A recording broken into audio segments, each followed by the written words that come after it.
Object Property, Crop Fill Type Reverse on Crop.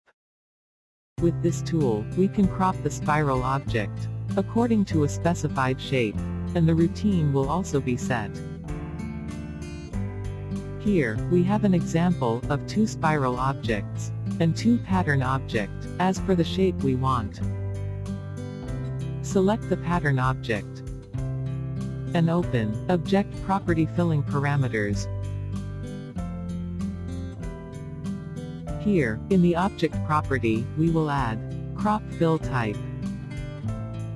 Now, select Pattern Object, and select Spiral Object, with Shift key. Then, group both objects, and press Bound Sides button.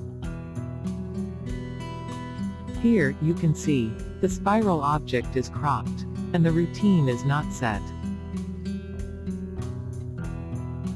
Let's see again.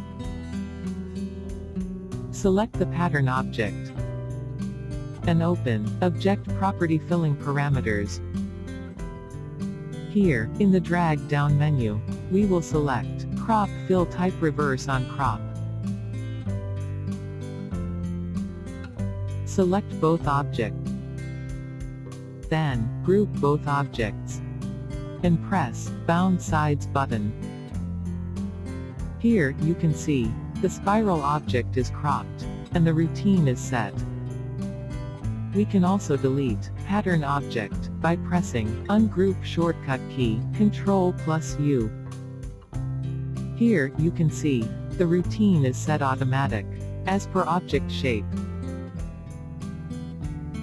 Now, we will press the E shortcut key, and play the machine. Here, you can see that the object routine is not set as per spiral. That's different between Crop Fill Type and Crop Fill Type Reverse on Crop.